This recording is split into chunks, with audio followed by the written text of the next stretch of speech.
Sveicināti Bērnu slimnīcas raidierakstā Vesela pasaule. Katru mēnesi raidierakstā runāsim par kādu aktuālu tēmu, kas saistīta ar bērnu un pusaudžu veselību. Mūsu studijā vienmēr būs bērnu slimnīcas speciālisti un viesi, kuri gatavi atbildēt gan uz vienkāršiem, gan arī uz sarežģītiem jautājumiem, ko uzdos raidieraksta vadītāji, kas savā dzīvē, ģimenē vai draugu lokā ir saskārušies ar konkrēto slimību vai traucējumu. Šodien mūsu raidieraksta tēma ir galvas sāpes bērniem un jauniešiem. Es esmu Ieva Sutugova, dziedātāja, pedagogs, un jau kopš agras bērnības, principā, visu savu mūžu mācos sadzīvot ar migrēnu. Tie ir aptuveni 30 gadi. Migrēna ir bijusi man klāt agrā bērnībā, skolas un studiju gados. Migrēna ir bijusi sastāvdaļa maniem dzīves lielākajiem un skaistākajiem notikumiem, protams, arī ikdienā un darbā. Un es patiesībā gadiem ilgi esmu domājis, kā es varētu kaut vai mazlietiņu palīdzēt šajā te sakarā, un tad es izdomāju, ka kaut kas ir jādara lietas labā, un migrēnai veltīju arī savu maģistra darbu Latvijas universitātē, kārtīgi un padziļināti to pētot, iepazīstoties atkal no jauna ar to un izstrādājot dažādus atbalsta materiālus tiem, kam tie varētu noderēt, kas ar migrēnu cīnās, sadzīvo, vai arī tiem, kas to vēro iespējams no malas, vecākiem, pedagogiem, pašiem bērniem un jauniešiem, līdzcilvēkiem, jebkuram, kam tas varētu noderēt. Tātad galvas sāpes bērnu un jauniešu vecumā ir ļoti bieži sastopams. Un Eiropas galvas sāpju federācijas 2023. gada pētījuma dati liecina, ka 62% bērnu un jauniešu ir primārās galvas sāpes galvas vai sejas rajonā, kuru pamatā nav citu slimību vai struktūrālu bojājumu. 17% saskaras ar saspringuma tipa galvas sāpēm, kas rodas stresa, negatīvu emociju, nepietiekams atpūtas, miega, uztura vai citu faktoru rezultātā, un 11% jauniešu ir migrēna. Un kāpēc tad ir svarīgi prast atpazīt dažādus galvas sāpju veidus, ko darīt, lai galvas sāpes būtu retāk, kā palīdzēt, ka tās jau ir sākušās, kādas tehnikas var pielietot, lai uzlabotu savu pašsajūtu, un par to arī šodien mēs parunāsim. Mani sarunas biedri šodien būs Bērnu slimnīcas neiroloģijas un neiroķirurģijas klīnikas neiroloģijas profila virsārsts un Latvijas bērnu neiroloģijas biedrības vadītājs Mikus Dīriks. Sveicināti. Kā arī bērnu un jauniešu psihiskās veselības centra konsultatīvās komandas vadītāja Līga Būtnāre. Sveicināti. Sveicināti. Galvas sāpes ir ļoti dažādas. Un kā tad tās atšķiras? Jā, ar galvas sāpēm ir saskāries, man liekas, pilnīgi jebkurš savas dzīves laikā, un ir ļoti svarīgi saprast, vai viņas ir tā kā ar sliktu prognozi vai ar labu prognozi, un kā mēs viņas varētu vieglāk kontrolēt. Un tas arī nosaka to, ka galvas sāpes ir dažādas. Tādi viens liels iedalījums ir primārs un sekundārs. Ja? Tātad sekundārs galvas sāpes ir tās, kurām ir kaut kāds iemesls parasti fonā. Un tas visbiežāk ir kāda infekcija vai vīrusu saslimšana, kā rezultātā mums ir galvas sāpes, šī vīrusu vai infekcijas saslimšana tiek izārstēta, pazūd un galvas sāpes pazūd, līdz ar to tas ir kā blakus simptoms. Un tā mēs varētu uzskaitīt daudz un dažādus iemeslus, kas varētu radīt sekundāru galvas sāpes, bet vairāk mēs saskaramies tomēr ar problēmām, kad nav šis iemesls un ir neskaidrs, kāpēc tad ir šīs galvas sāpes, un tās ir primārās galvas sāpes. Un ar tām saskarās jau bērni, faktiski viņi var saskarties jau pirmsskolas vecumā, un līdz pat pusauģu vecumam, līdz pat 18-20 gadu vecumam, faktiski 75-80% jauniešu var saskarties ar primārām galvas sāpēm. Un tur ir divi milzīgi bloki atkal, kas būtu jāatšķir. Ir saspringuma tipa galvas sāpes, tās ir tādas galvas sāpes, kas parasti raksturojās appusējas, spiedoša rakstura, vidējas sāpju intensitātes un faktiski nekādu citu būtisku simptomu nav. Un tad ir otra grupa, kas ir migrēnas ar vai bez auras, un tad ir vēl dažādi vēl citi šie te migrēnu galvasāpju veidi, atvasinājumi. Un tās ir jau tādas bišķi grūtākas, nopietnākas, jo tām intensitāte ir jau vidēji spilgta, un viņas mēdz būt pulsējošas, bērnu vecumā mēdz būt apusējas, jauniešu vecumā vienpusējas, bet viņas ir ļoti funkcionējoši traucējušas, kas nozīmē, ka jauniecei bērns ar šīm galvassāpēm viņam zūd spēja tajā brīdī turpināt to, ko viņš ir darījis, un tās galvassāpes līdz pat 72 stundām var nomocīt jaunieti vai bērnu. Līdz ar to ir ļoti svarīgi atdiferencēt un atšķirt, kas ir tieši šīs par galvassāpēm, un ar to informāciju tad vērsies arī pie sava attiecīgi ģimenes ārsta, un tad viņš var tālāk izvērtēt, vai būtu nepieciešama arī bērnu neirologa konsultācija, lai varētu saprast, vai šīs galvassāpes būtu nepieciešama kaut kāda īpaša uzraudzība vai īpaša terapija, vai būtu nepieciešams arī kaut kāda vēl papildus izmeklējuma, lai varētu atdiferencēt vai atšķirt kaut kāds iespējams sekundāru iemeslu veidus galvassāpēm. Mhm. Tieši tā, atpazīt, saprast, kādas tad ir šīs galvas sāpes. Tas, protams, ir ārkārtīgi svarīgi. Tas ietekmē noteikti tieši šis to tālāko procesu, kā jau daktars minēja. Vai ne? Jā. Un tālāk, kad mēs domājam jau par to, kā iepazīt, labāk kā saprast dažādas faktors, kas to ietekmē, kur jau ir darbs, kur jau palīdz strādāt psihologs pēc ārsta. Ja, tā kā, tur nereti viena no tādām interesantām lietām, kad mums ir ilgstoši kādas sāpes, un cilvēki izveido kaut kādas savas uzvedības stratēģijas, kā ar viņām tikt galā. Un nereti viens un otrs grāvis ir vai nu mēģināt nelikties nezinis par šīm un izturēt vienkārši un turpināt darboties tādā pašā ritmā vai tādā intensitātē, kāda tas dzīvē ir iegājies un tiek prasīts. Un savukārt otra stratēģija, kas ir mēģināt sevi saudzēt un varbūt pat daudz saudzēt un izvairīties no jebkā, ja, kas, piemēram, skolas vai pasākumiem un tā. Un šis ir droši vien arī tāds viens faktors, kas ir tā kā, ko ir vērts tā kā palūkoties, kādas stratēģijas mēs uzvedībā tomēr izvēlamies, ja mēs ilgstoši sastopamies ar to. Un vēl, principā, psihologs noteikti kopā ar bērnu pusaudzi jau pieaugušo, ja, un kopā ar vecāku varbūt saistībā par bērnu mēģinās pētīt dažādus faktors, kas to var ietekmēt. Ja. Sākot no vides faktoriem, kurās situācijās tas atkārtojās, kurās tas ir biežāk. Turpinot, nereti tātad psihologs lūdz īstenībā aizpildīt tādas dienas grāmatas, kurās mēģina analizēt šos dažādos faktors. Un ikdienā mēs to nedarām vienkārši tik smalki. Ja? Un nereti, ja mēs katrs to darītu vienkārši tā kā skrupulozi, mēs atrastu dažādas nianses, ka mēs ikdienā nepievēršam uzmanību.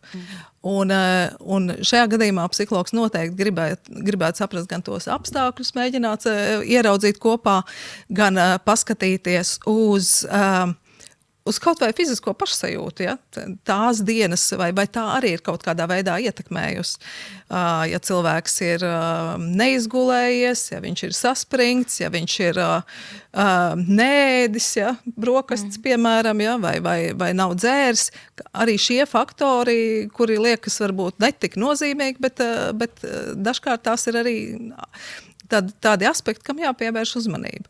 Un, protams, psihologs noteikti mēģinās vērst uzmanību uz emocijām, kas var ietekmēt šo, pastiprināt, vai gluži otrādi, varbūt dažkārt var ievērot arī to, kas atvieglo to pašsajūtu. Un ne tikai kuras emocijas var sekmēt, bet arī ar kādām emocijām mēs reaģējam uz sāpēm.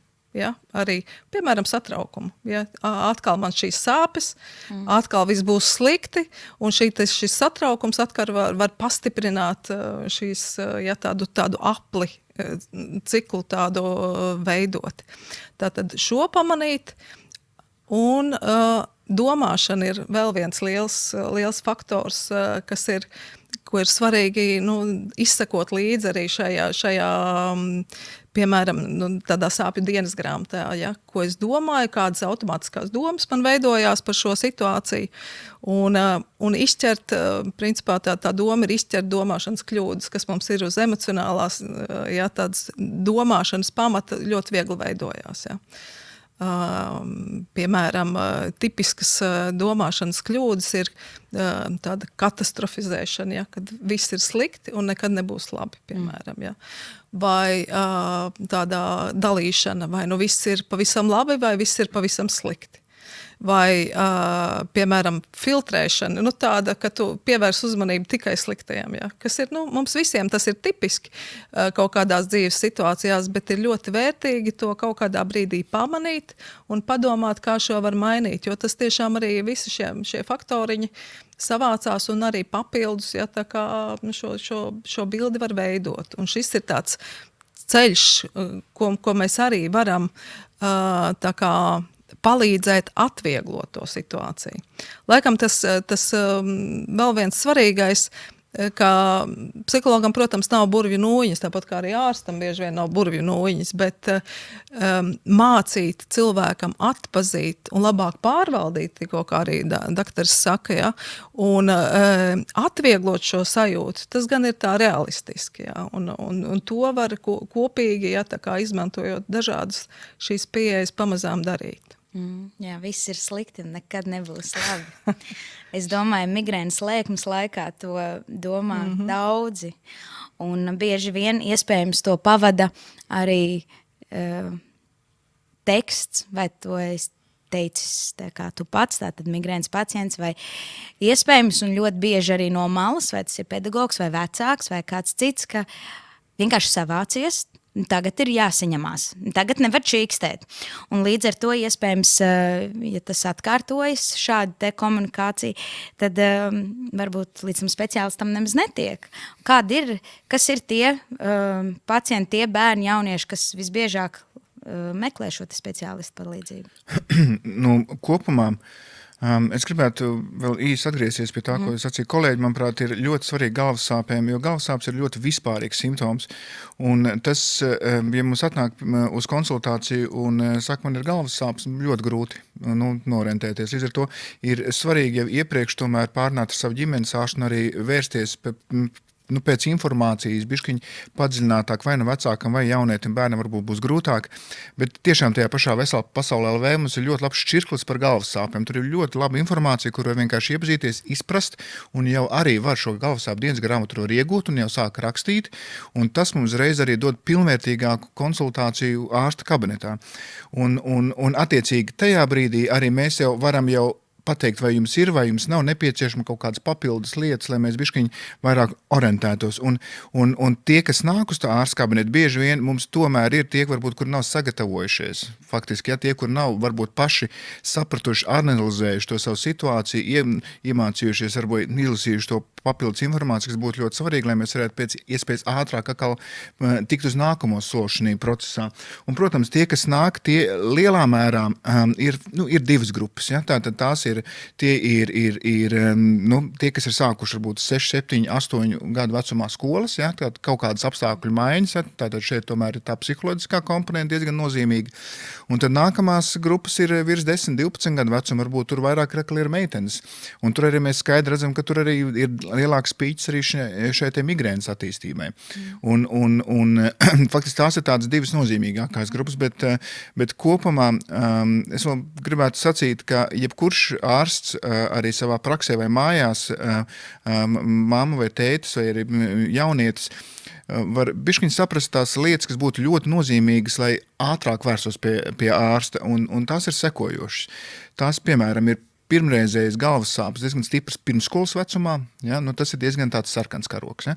Tad ir galvas sāpes, kuras ir sākās un ir stipras, kurām pievienojas, piemēram, vemšana, vai kuras nav atbildes reakcijas uz pretsāpju medikamentu, un vai ir sāpes ir naktī vai no rīta, un vai ir vēl kaut kāda cita, piemēram, kaut kāda citas sūdzības blakām šim galvas sāpēm. Tātad lielā mērā tās ir tās situācijas, kur galīgi nevajadzētu nogaidīt, kur vajadzētu vērsties pie savu ģimenes ārstu un vajadzētu ātrāk varbūt tās arī nāk pie neirologa. Protams, šo te visu faktu piefiksējot galvasāpju dienas grāmatā, jo atmiņa mums melo, mēs nevaram visu atcerēties, un tas ir ļoti nozīmīgi, jo bieži vien arī mēs sakam, lūdzu, mēģinam sasaistīt, kas tiešām ir noticis, ja, jo tā kā kolēģi teica, tas bieži vien tomēr ir kaut kāds, šo te saspringumu galvasāpju gadījumā, tas tomēr ir kaut kāds psiholoģisks vai kaut kāds pārdzīvums, kaut kāds notikums, stresa situācija, kur mums dod uzreiz tādu ātru atbildi. Mēs varam ātrāk labāk nokonsultēt. Tā kā, pirmkārt, ir jāizglītojās, un vesela pasaulē to ir radījusi. Otrakārt, manuprāt, ir jāveic tiešām šī galvasāpju dienas grāmata, sarkanos karogus jāatcerās, un mēs jebkuru pacientu gaidām, bet mums vēlētos, lai viņš ir bišķi sagatavojies. Tas, protams, palīdz. Uzreiz. Absolūti, jo ziniet, ka uz konsultācijām jāgaida reizēm ir lielāka rinda, un ja viņš atnāk, un tā ir tikai pirmā, kur es faktiski izstāstu to pašu, ko šobrīd, tad mums ir grūti, un tāpēc mēs vēlamies pēc iespējas ātrāk palīdzēt šiem pacientiem, jo tiešām arī no 75–80% jaunieši saskarās ar galvas sāpēm. Un ja viņi atnāk pie viena ārsta un viņš nav iedevis to informāciju, kuru viņš būtu gribējis sagaidīt, un tad viņš vērš pie citā ārsta, un tad līdz ar to tur jau veidojas diezgan tāds grūts tas aplis, kad tiek staigāts no viena speciālista pie otru speciālista, tad psihologu varbūt vajag beigās iesaistīt, ne jau tāpēc, ka varbūt galvas sāp, bet varbūt jau šīs tiešām jau sekundāri kaut kāda traucējuma gadījumā un tā. Un mēs jau arī ieskicējām to, bet kas tad ir tās tie galvenie faktori, lai tās galvas sāpes būtu retāk? Protams, teiksim, tur miega higiēna, ūdens, regulārs ēšanas. Tieši tā, ir galvas sāpju profilaks pamata lietas, tātad tas ir izgulēties. Ja? Tas nozīmē arī samazināt stresu. Tātad savu veidu kādu vingrinājumu, kas tev galvasāpju laikā arī var palīdzēt, ja? Vai arī tiešām sabalansēt savu dienas režīmu un pārskatīt savu stresa situācijas un varbūt nepieļaut tās, lai viņas tev būtu. Tad, protams, ir šķidrums, kā minimums 2 litri pa dienu mums būtu katram jāizdzer. Ūdens, ja? Tas neskaitās uz saldinātiem dzērieniem. 3 reizes dienā kārtīgi būtu jāpēd. Ja, tad fiziska aktivitāte 60 minūtes dienu tāda vidējā ritmā tomēr arī būtu jāpavada. Dažādu slimību un galvasāpju gadījumā jāskatās, iespējams arī kāds cits faktors, kuru jūs varat izņemt no savas dzīves, lai nebūtu. Piemēram, migrēnas gadījumā tie bieži vien ir šokolāde, vai tā ir tēja vai kafija, vai tie citrus augļi, ja, kurus varbūt ir jāpārskata, varbūt, ka tie ir tie, kas arī var ierosināt to migrēnu. Tas ir tā kā individuāli, ko atkal var pārskatīt no šīs galvasāpju dienas grāmatas. Faktiski, lielā mērā tie ir tādi parasti elementāri tādi dzīves uzlabojoši notikumi, kurus vajadzētu vienkārši katram ievērot, un ja tas tiek ievērots, mēs bieži vien šo pacientu vai vecākus vairs nesagaidām konsultāciju un teica brīnišķīgi. Šis bija pāris lietas, jā, jums nevajag tabletes. Līdz ar to padomājam par savu dzīves higiēnu, un ar to varbūt arī šis jautājums ir izbeigts.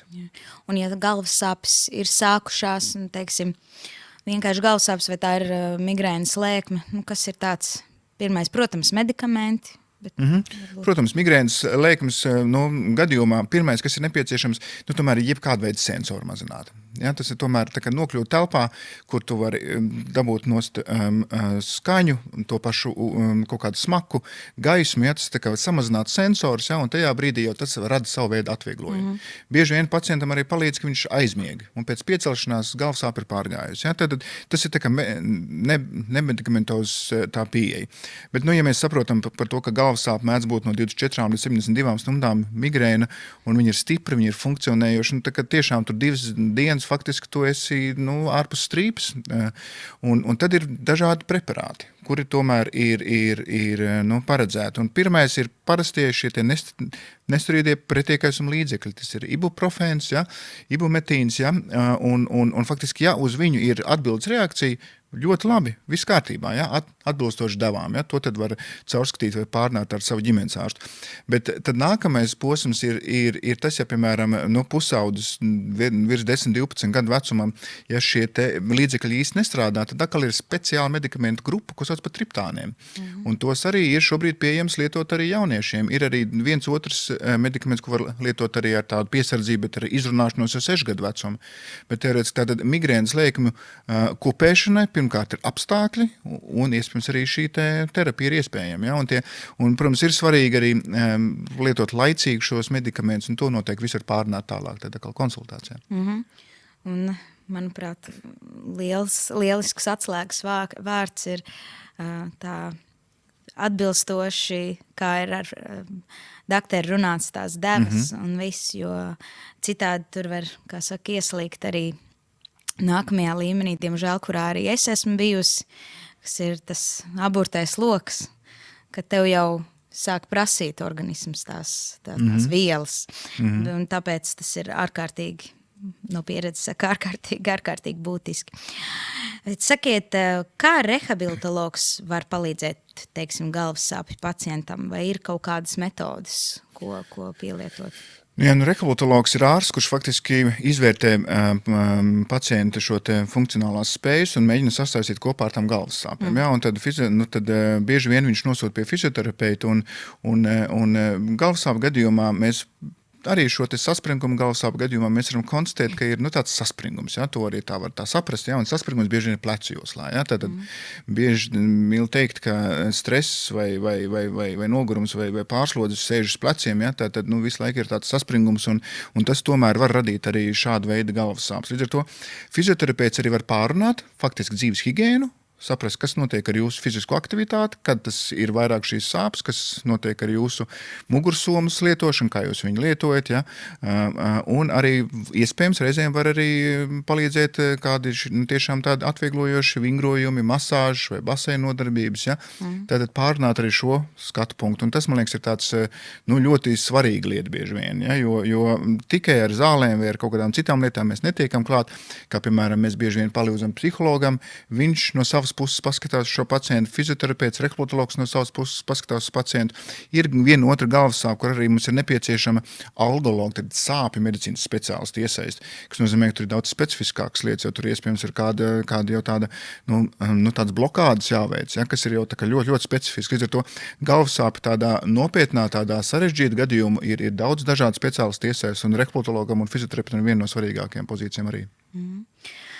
Bērniem un jauniešiem skolā nereti ir daudz pulciņu, daudz aktivitātes, līdz ar to bieži vien tie ir kori vai deju kolektīvi un ne tikai tātad arī uzstāšanās, iespējams arī konkursi, mācību olimpiādas un vispārējais stress, uztraukumi, ārkārtīgi liela, teiksim, atbildība, kas jānes. Kā mazināt tās galvas sāpes, ko provocē tieši šis stress un pārgurums. Jā, es gribētu laikam to atbildi sadalīt divās daļās. Pirmkārt jau pats jautājums jau drusku vedina uz atbildi. Ja ir pārlieks stress, tad tomēr ir jāsaprot, ka tas stress ir jāsabalansē. Katram dzīvē tas kaut kādi izaicinājumi ir svarīgi un vajadzīgi, un bērniem ir jāattīstās un visur jālīdz darbojās, bet ar mēru. Un dažkārt vecākiem ir grūti šo kaut kā ierobežot, jo, piemēram, saka, viņam viss sanāk, un viņam viss patīk, un viņš pats vēlās. Bet tomēr, ja organisms signalizē, jo mēs jau runājam par to, ka organisms signalizē, ja viņam ir šīs pārāk bieži, šie somatiskie simptomi, ka viņam sāp tā galva, tātad kaut kas tomēr nav kārtībā. Un vecākam ir jābūt tik saprātīgam, ka jāpaskatās drusciņi no malas uz to situāciju un jāpadomā, kāds ir tas saprātīgais, tāds slodzes sadalījums.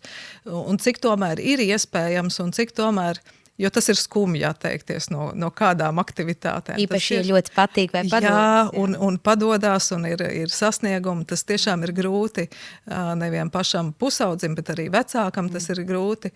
Bet tomēr jāatcerās, ka mēs gribam izaudzināt veselīgus cilvēkus, kas saprot, kas ir viņu robežas, laimīgus pēc būtības. Un tad tomēr šīs izvēles ir jāizdara. Un nevienmēr to pats bērns var izdarīt. Vecākam ir jābūt tādā, jāpaskatās pragmatiski drusciņu uz to kopējo nedēļas ainu, kādu viņi tur veidojās. un jāmēģina skatīties, nu, ko varētu ierobežot vai kur varētu vairāk tās atpūtas ielikt, ja? Tādu mierīgu to ritmu. Arī tas bērnam ir vajadzīgs, ja? Un pusaudzim ir vajadzīgs arī kaut kāds periods, kad viņš nav aktīvi iesaistīts kaut kādās darbībās. Tas ir droši vien viena puse. Un otra puse ir par tādu, par prasmi risināt kaut kādas stresu izraisošas situācijas un problēma situācijas. Un to arī ir iespējams attīstīt. Nu, katram cilvēkam, ja, tā kā, ja tomēr situācijas kaut kādas ar stresu saistītas atkārtojās, tad varbūt šo var mēģināt paskatīties uz to tā tuvāk, precīzāk, pāanalizēt, kā šo situāciju vispār ir iespējams risināt vai uzlabot. Ja? Un tās ir jau tādas problēma risināšanas prasmes, ja? Tā kā, protams, mēs arī dzīves garumā arī mācamies, kā tikt galā ar normālu stresu, ja? Kas arī šīs tehnikas ir palīdzošas.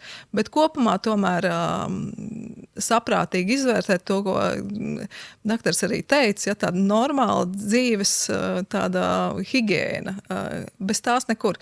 Dažkārt liekas, ka tā kā cilvēks pacients vai pusaudzis grib kaut ko tādu īpašu, efektīvu, ja, un apiet šo pamat bāzes jautājumu, ja, kas ir miegs un kas ir aktivitātes un kas ir saprātīgs stress, bet nevar viņu apiet. Nu, tas nav iespējams. Ja. Mēs atgriežamies pie šīm nedaudz garlaicīgajām pamatlietām, bet tā ir bāze. Ar to ir jārēķinās, ka to apiet mēs nevaram. Ja.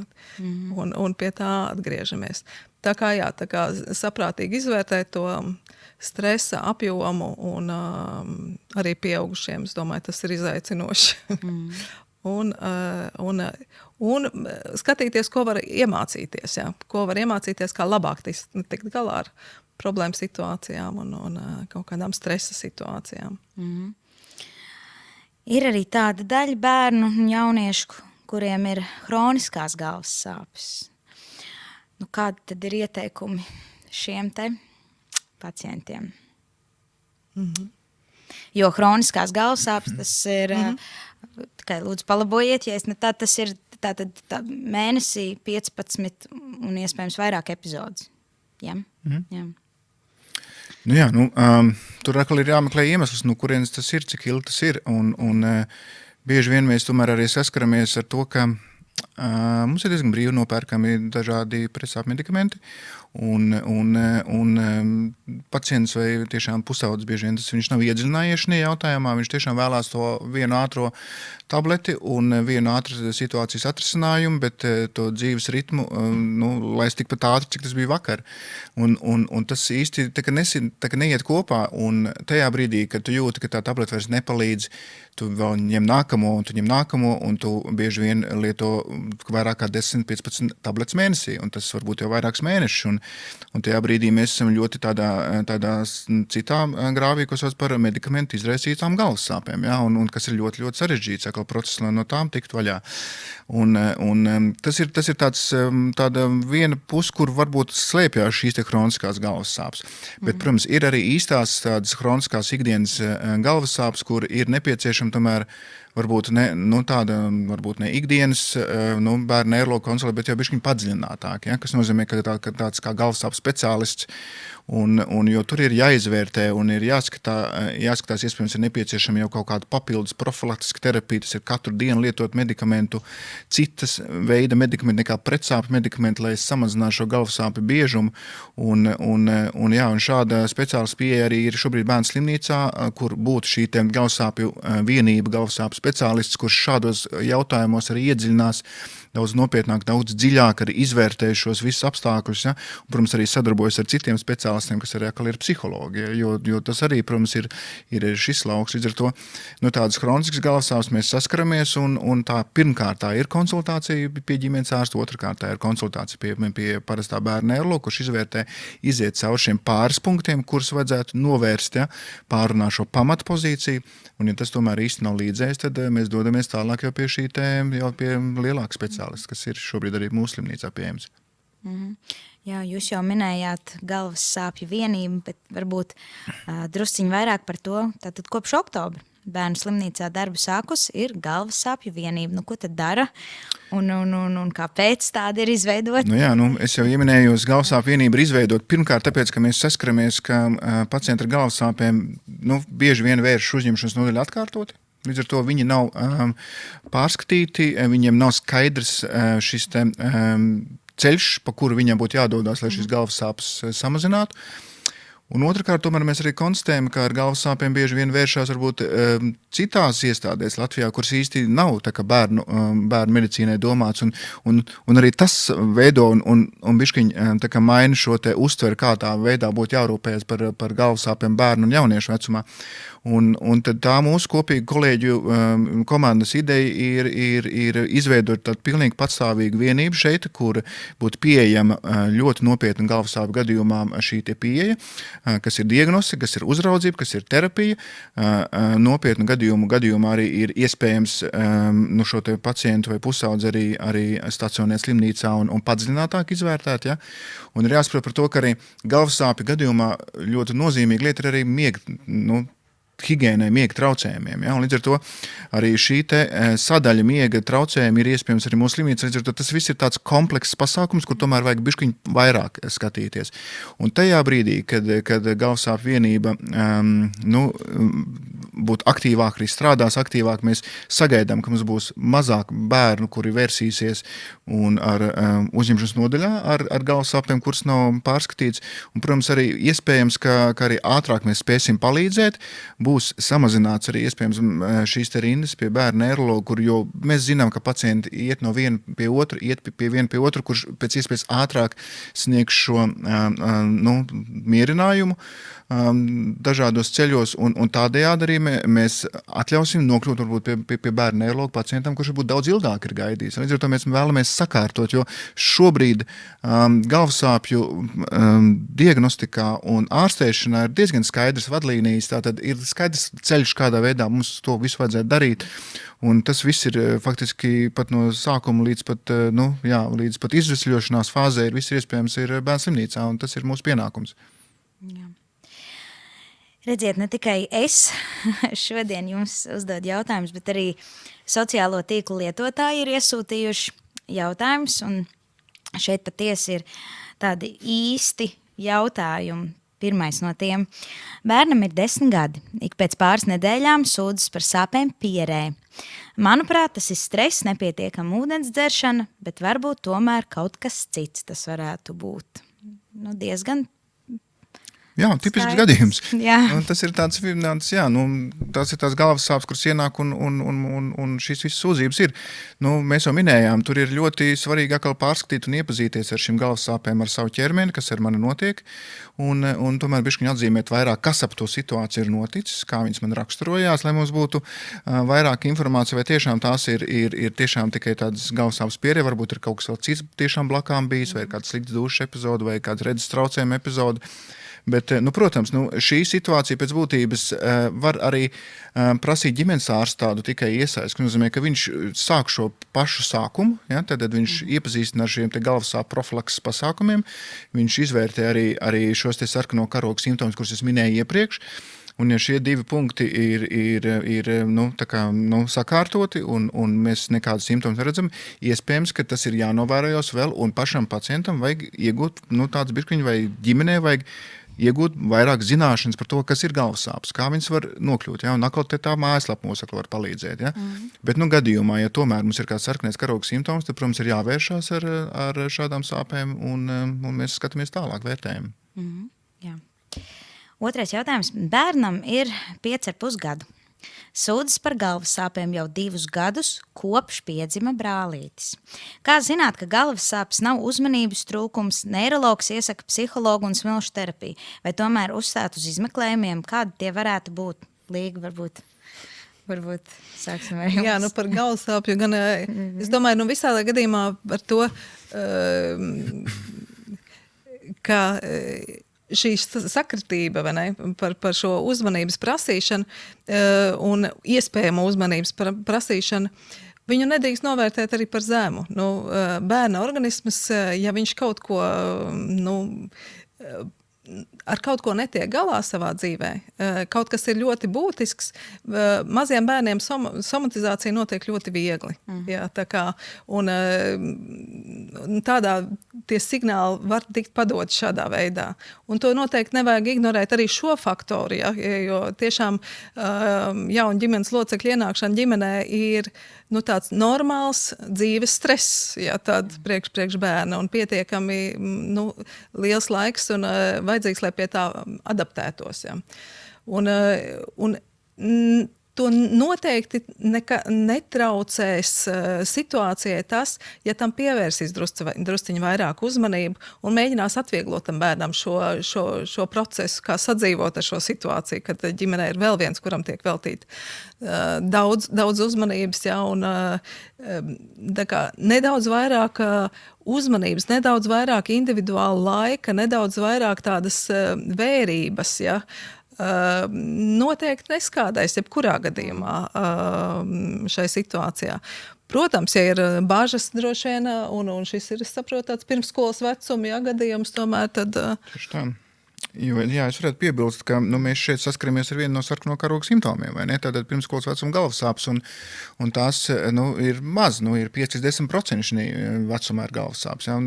Teorētiski daudz mazāk nekā pieaugšu, bet tā viņas mēdz būt, un tur tomēr šobrīd ir svarīgi saprast, vai tur nav kaut kāds cits iemesls un pārunāt šo situāciju, iespējams labāk ar bērnu neirologu, ja ģimenes ārsts nespēj sniegt šo to pilnvērtīgu atbildi, kas tomēr tiešām šeit prasītos bērnu neirologu konsultāciju, bet, protams, ir jāņem vērā šie visi blakus faktori. Un pirmkārt, manuprāt, mēs varam izraisīt kļūdu, domājot tikai par psiholoģisko kā vienīgo. Ja, un līdz ar to mums ir jāpaturprātā, ka tas ir svarīgi, bet mums ir svarīgi aprunāt un izvērtēt varbūt vecāks nav pamanījis kaut kādas citas lietas. Ja? Ja to aktīvi jautājot no bērna neirologa, mēs varam saprast, vai mums tomēr nav jāvērš kādi citi diagnostiski vēl izmeklējumi. Jā, bet psihologa komponente ir ļoti nozīmīga. Ja? Un tā ir, no vienas puses, ja tā ir tikai psihologa komponente, brīnišķīgi, paldies Dievam. Bet tāpēc mums ir svarīgi izvērtēt kaut kas cits. Ja? Bet tāpēc tā ir tā sadarbība. Jā. Jā, un ikdienā bieži vien pat var neievērot, un tas ir ļoti normāli ikdienā neievērot kaut ko, teiksim, speciālists, uz ko var vērst uzmanību. Tajā brīdī iespējams nāk arī atbildes. Un trešais jautājums. Bērns visu laiku sūdzas par sāpēm pakauša rajonā. Ko tad tas varētu nozīmēt?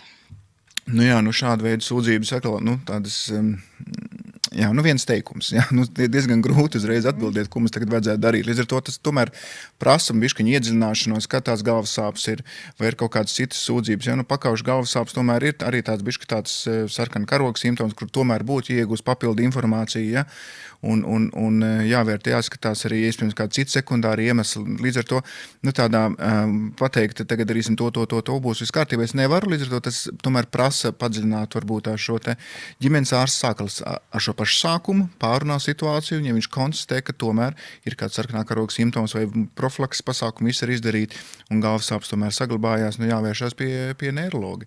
Ja, un bieži vien varbūt tās, ja mēs konstatējam, ka ir šie te simptomi, kur norāda par kaut kādu būtisku lietu, ja, tad ir kaut kāda cita simptomāka, piemēram, ir kaut kāda gaitas vai līdzsvaru traucējumi, vemšana, pirmreizēs ļoti stipras galvas sāpes, pakausīt sevišķi. Ja? Tas pat bieži vien prasa neatliekamās centra apmeklējumu. Un tur saņemt šī speciālas konsultācijas un arī pēc iespējas ātrāk neirologa konsultācija. Līdz ar to tie jautājumi teorētiski ir tāda ģimenes ārsta kompetencija, bet ir svarīgs, un bieži vien ir vērts arī uzticēties vecāku šai tai sajūtai. Ja, tas ir ļoti nozīmīgi. Ja vecāks jūt, kā ar manu bērnu nav kaut kas kārtībā, šāds galvasāpes viņam nav bijuši, šitā viņš nedara, šitais nav labi, tad varbūt iespējams vajag vērsties reiz uz neatliekamo medicīnas centru un izvērtēt šo situāciju arī šī etapā. Strauji esam pietuvojušies noslēgumam. Kādi būtu tie jūsu ceļa vārdi? Tiem bērniem, jauniešiem, vecākiem, un ne tikai, kas klausās un iespējams ieklausās īpaši vērīgi, jo tas ir aktuāli. kaut kādas, teiksim, tādas. Mēs jau ļoti daudz ko gan nosaucām, bet tādas, ka es varbūt sākšu tā, ar to, ka ir tas laiks un tas brīdis ir tāds, kā iespējams kādreiz nebija. Šobrīd mums ir pat tiešām pieejama ļoti daudz informācija. Informācija viegli pieejama, tepat arī veselā pasaulē, gan nu, jau arī raidieraksti un raidījumi un speciālistu viedokļi un dažādi materiāli, ko palasīt par galvas sāpēm, lai iepazītos un iespējams atrastu tajā kaut ko, kas ir ārkārtīgi jau pazīstams un arī rastu atbildes. Un tā kā nebaidīties un neuzskatīt, es esmu viens pats ar šīm problēmām un viss ir slikti un tā nekad tas nebeigsies. To var samazināt un pie tā var iemācīties ar to dzīvot un ir mums gana daudz informācijas, lai ik katrs, es domāju, atrastu kaut kādu ceļu, pa kuru iet, vai nu sākot pie ģimenes ārsta, pēc tam pie speciālistiem. Tā kā es arī to ārkārtīgi novēlu darīt, kaut ko interesēties, palasīt, paklausīties, ieklausīties speciālistu viedokļos un atrast tās atbildes. Jā, tas no manis. Līga no jums. Jā, un es savukārt laikam gribu uzrunāt un teikt, uzrunāt tos, kuriem ir tā sajūta. Nu, ja man nevar atrisināt šo lietu, tad man vienkārši ir jāturpina kaut kā mēģināt sadzīvot ar to. Un neviens man īsti tā nevar palīdzēt. Bet iedrošināt, ka ir iespējams meklēt veidus, kā atvieglot, kā labāk sadzīvot, kā labāk pārvaldīt to situāciju un tomēr šo dzīves kvalitāti arī paaugstināt. Un arī pašsajūtu uzlabot. Jā. Kā nevajag nolaist rokas, vajag turpināt meklēt to palīdzību un interesēties pašiem un iesaistīties šo risinājumu meklēšanā, jā, ar dažādiem speciālistiem. Jā. Jā, es domāju, tas kopsavilkums jau ir arī šīs dienas saruna. Pēc būtības, man liekas, ir ļoti svarīgi saprast, ka pašam pacientam ir svarīgi iedziļināties šajā lietā. Mēs bieži vien redzam, ka kabinetā mums ienāk pacients un vecāks visu laiku strādā par to, pacientam 15, 16 gadi, bet viņš faktiski viņš pat nav ieinteresēts, viņam ir tikai viena sūdzība galvas sāpes. Es ļoti sagaidu, ka pats jaunietis iedziļināsies, un šobrīd tiešām ir ļoti daudz un plaši pieejama informācija, un viņš nav viens ar to, un ir dažādi speciālisti, ir psihologs, ir rehabilitologs, ir tas pats algologs, ir bērnu neirologs. Mēs varam daudzpusīgi šo problēmu skatīties un tiešām tikt ar to galā. Līdz ar to tas ir ļoti nozīmīgi, un faktiski šī komandā mums ir bieži vien nepieciešams tas pats jaunietis. Ja? Viņam ir jānāk arī ar savām lietām, ir jāiesaistās tā pašu higiēnu, to pašu galvasāpju dienas grāmatu pildīšanas ir pats svarīgākais, ko es tiešām gribētu novēlēt, lai mums šī sadarbība izveidotos un ir jāsaprot, ka mēs visi kā komanda tikai varam ar tam galvasāpēm tikt galā. Paldies jums liels! Un paldies arī jums, ka klausījāties un skatījāties raidierakstu Vesela pasaule. Uzticam informāciju par bērnu un jauniešu veselību, tai skaitā arī par galvas sāpēm. Vienmēr var meklēt Bērnu slimnīcas portālā veselapasaule.lv. Paldies un visu labu! Paldies! Visu labu! Jā.